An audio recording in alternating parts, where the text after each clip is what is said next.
helping people cope with and overcome life's challenges. This is Life Transformations with Michael Hart, Canadian certified counselor and award-winning psychotherapist.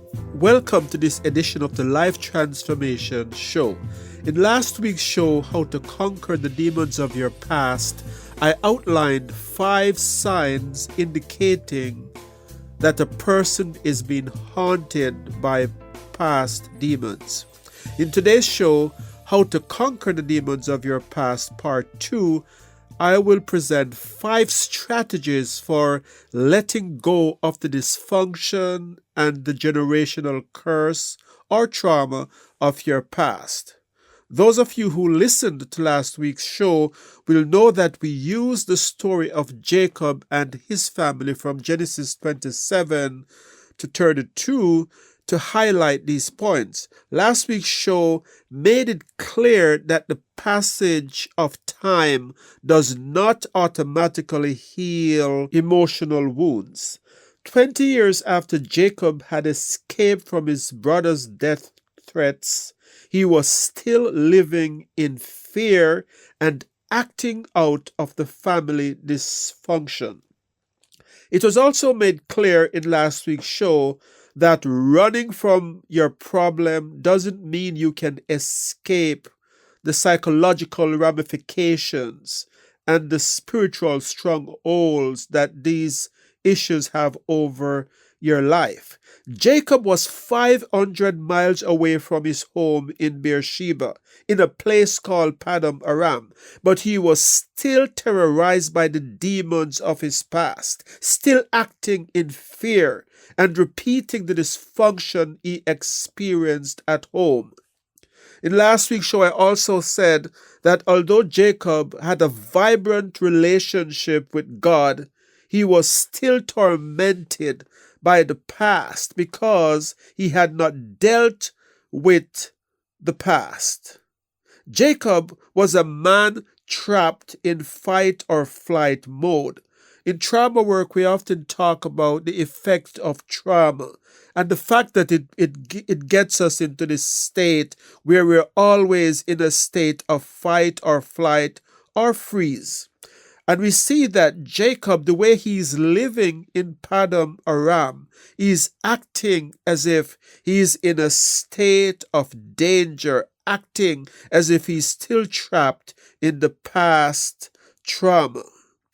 Indeed, his relationship with God could help him to be free from this.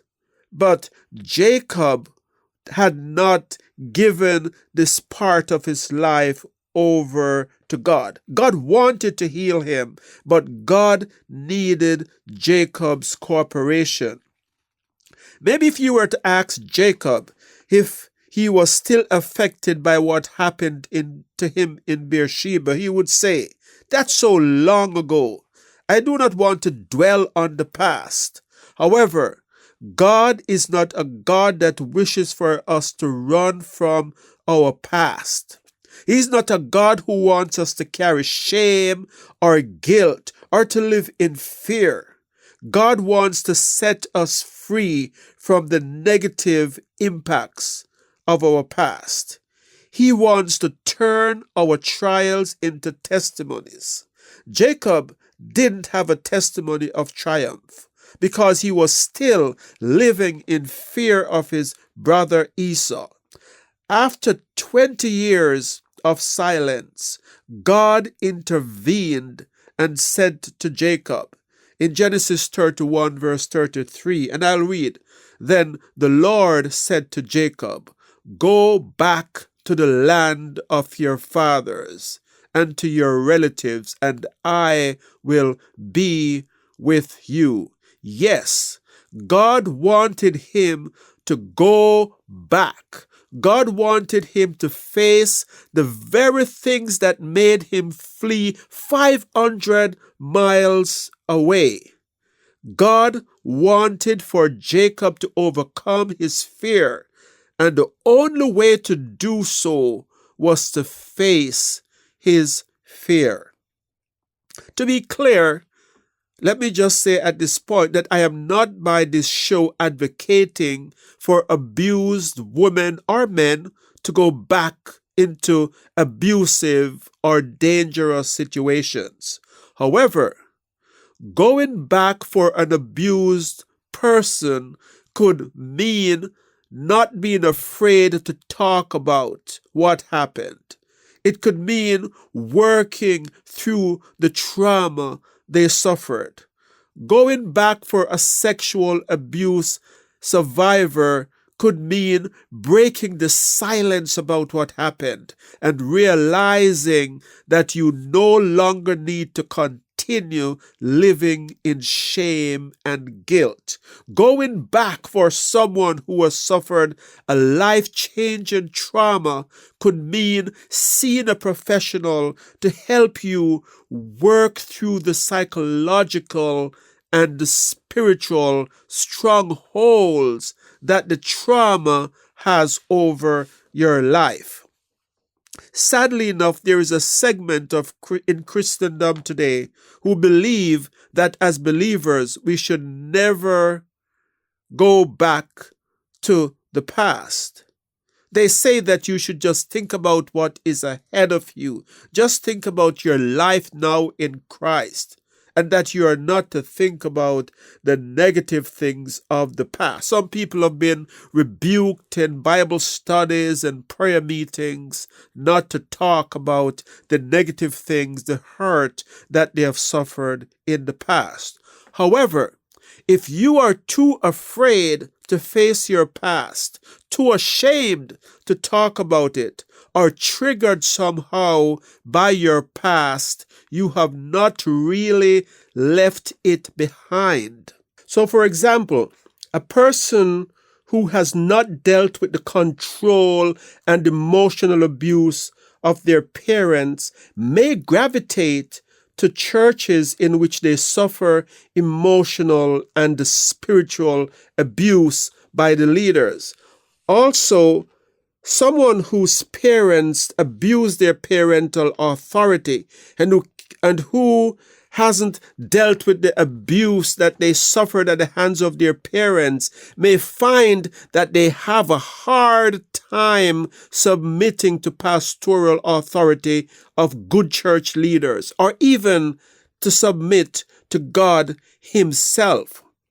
These are all signs that the past has followed them into the present. In Jacob's case, the control and the manipulation by his mother conditioned him to put up with the manipulation and control of his uncle Laban. Yes, he had traveled 500 miles from Beersheba to Padam Aram, but he was still trapped in this mindset that made him become a doormat for his uncle Laban. Are your past demons still controlling your life in some way? Are you stuck in some dysfunctional pattern? Are you repeating mistakes that you have vowed repeatedly to avoid?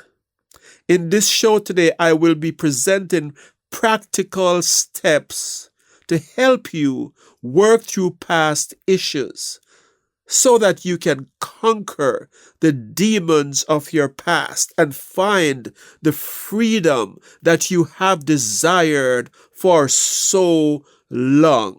So here are the steps to finding this freedom. The first step is to identify the patterns of dysfunction in your life. And you may ask, how do you do that? Because some of these patterns are not immediately obvious.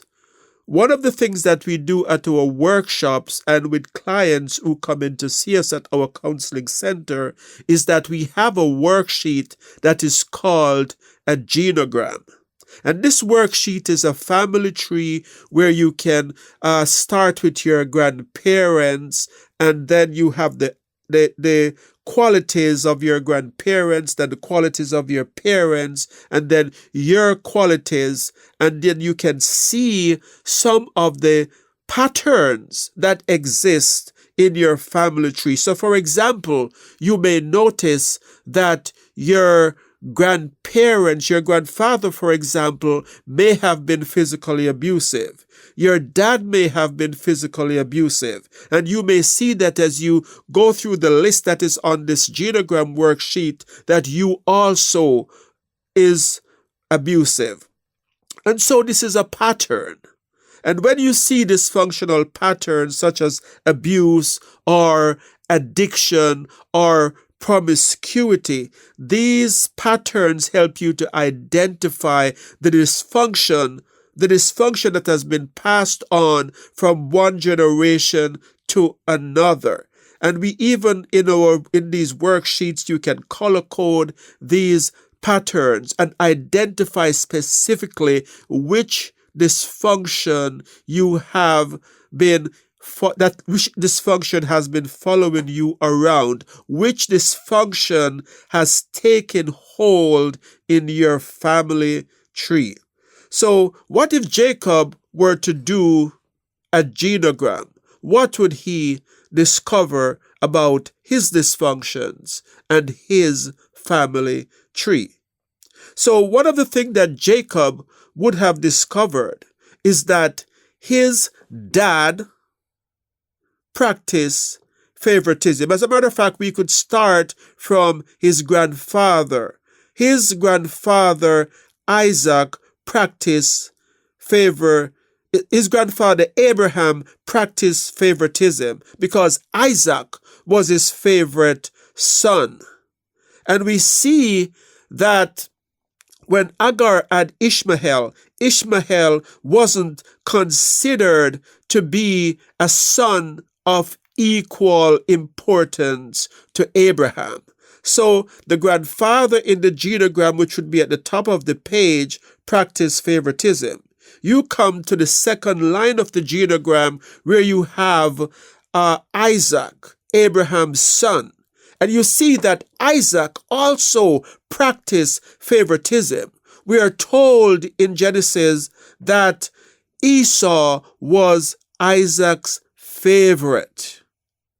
And so Jacob, the despised son, the son who was despised by his father, you would think that this son would realize how hurtful it is, how psychologically painful it is not to be seen as equal to your brother by your father, not to be treated equally.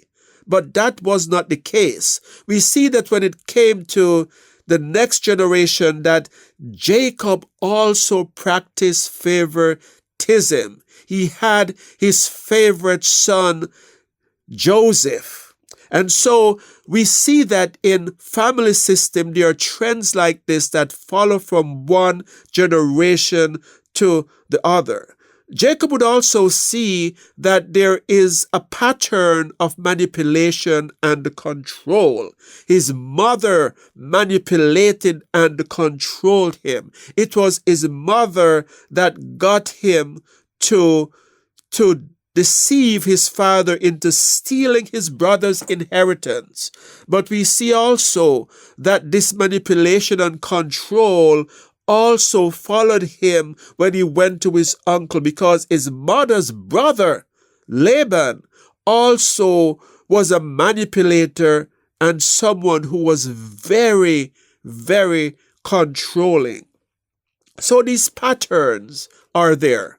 So the first step is for you to begin to look into your history, look into your life, look into your family history and see what are the dysfunctional patterns that's following you around. The second step is to count the cost. Had Jacob count the cost, he would realize that it's having a tremendous negative effect on his life. If he had counted the cost, he would see this dysfunction has caused me to be alienated from my twin brother. I haven't seen my twin brother for 20 years because of the dysfunction of my mother who caused me to deceive my brother. He would have seen that he's separated. He would have count the cost and realize and feel the emotional effect that he's now separated from his beloved mother and from his father. If he had count the cost, he would see that he is now suffering at the hands of his uncle Laban because he's not able to be assertive, because he was so controlled by his mother that he lacked the assertiveness to stand up to his uncle Laban and to advocate for his rights. Instead, he allowed his uncle Laban to change his salary several times and to treat him unfairly, to change his salary in a negative way, not to give him increases, but to make it harder for him to earn a living. So, what's the cost in your life? What's the dysfunction costing you? Maybe it has cost you relationships.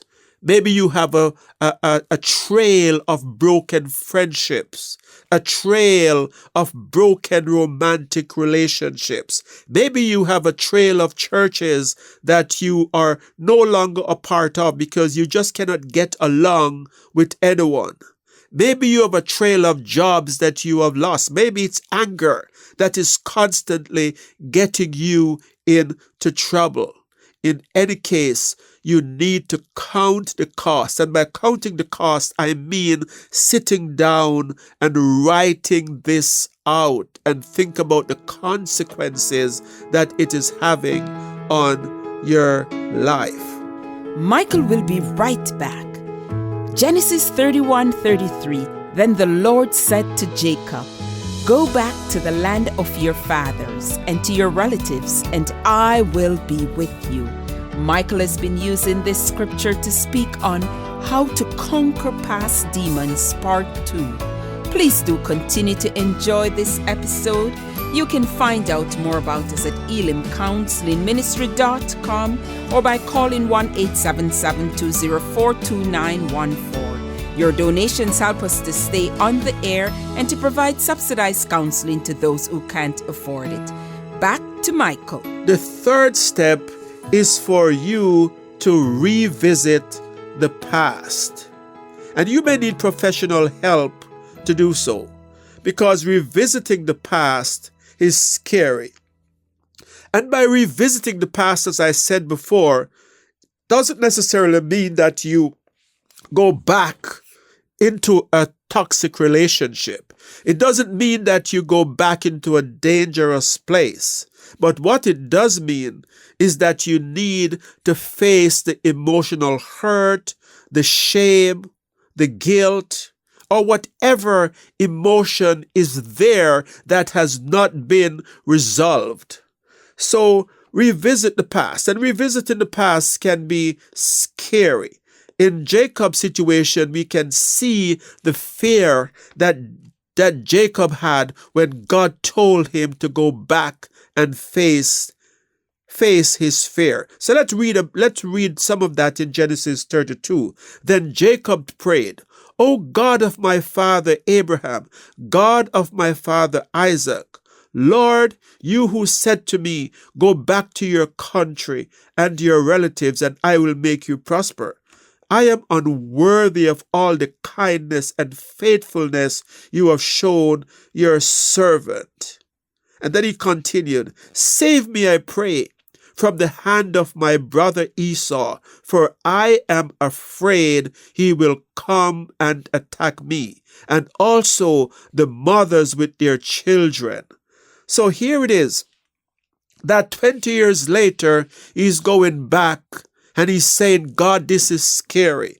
My brother Esau is a dangerous man. He could attack me. He could kill me. He could kill my wives, and he could kill my children and my other relatives." And so here it is that Jacob is in this place where he's transitioning from Padam Aram back to Beersheba under the command of God, or by obeying the command of God, and he's saying, God, I am afraid. And I think for most of you, when you think about the trauma that you have been through, when you think about the betrayal that you have experienced, when you think about the childhood abuse that you may have suffered, it is normal to be afraid to go back there. However, in the same way that God called Jacob to go back so that he could be healed, you also will need to go back. The only way that trauma is treated, or the way that trauma is treated in most trauma centers, including how we treat trauma at Elim Counselling Services, is that the victim of the trauma has to be able to talk about what happened, has to be able to face the emotions, the fear, the guilt, the shame, and to be able to work through it to find freedom. So God told Jacob to go back. Going back is scary. It may need professional help, but going back is necessary. Because in the same way that Jacob had to go back before God could bless him, here it is that Jacob was in Padam Aram. He is wealthy in Padam Aram. He has a family, but yet God still saw the need for him to go back before he could bless him. So you may ask the question, wasn't he already blessed in Padam Aram because he had wealth? Let me say that your wealth will mean nothing to you if you are tormented inside. Your wealth will mean nothing if you are carrying shame and guilt. That is why we see so many Hollywood stars or so many famous singers committing suicide or overdosing in some on street drugs, because they're carrying a pain that has never been dealt with. So going back, we have to go back to be healed. We have to go back to be set free, and we have to go back to be blessed. So how do you go back? You go back by journaling, giving a detailed description of what happened, how you felt. Going back might also mean writing a letter confronting the person who abused you. Going back may mean writing a letter to your younger self to say that you should not be shameful for what happened to you. It was not your fault. You were sexually abused and you did nothing wrong. You were only a child. So going back can be done through these means. But as I said before, going back can be scary. And one of the most powerful ways that I know that a person can be successful in going back, as a matter of fact, the most powerful way that I know to go back is to seek God's help to give you courage to go back. And we notice that when Jacob was going back, he didn't depend on his wealth. He didn't depend on his success that he had in life. He leaned heavily on God. In Genesis 32, it says that Jacob prayed and he said, "O God of my father Abraham, God of my father Isaac, Lord, you who said to me, go back to your country and to your relatives, and I will make you prosper." So he's calling out to God and he's saying, God, I need you. God who have been there for my father Abraham, God who has been there for my father Isaac, and God who has prospered me so far. I need you because going back is scary. And so you can't go back in your own strength. You will need to rely on the power of God. Some programs of counseling call this the higher power. We here at Elim Counselling Services, we see this as God, and we say that you need to have this power from God to help you to go back.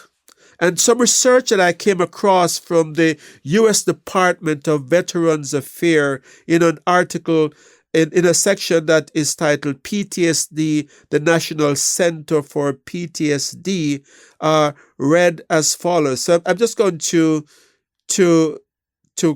read a section here. It says, aspects of spirituality are associated with positive outcomes even when trauma survivors develop psychiatric difficulties such as PTSD or depression. Research has also indicated that healthy spirituality is often associated with lower levels of symptoms and clinical problems in some trauma populations. For example, anger, rage, and the desire for revenge following trauma may be tempered by forgiveness, spiritual beliefs, or spiritual practices. So this is not a church article. This is not some religious organization. This is the department, the U.S. Department of Veterans Affairs, quoting here, having here on their website information that say your spirituality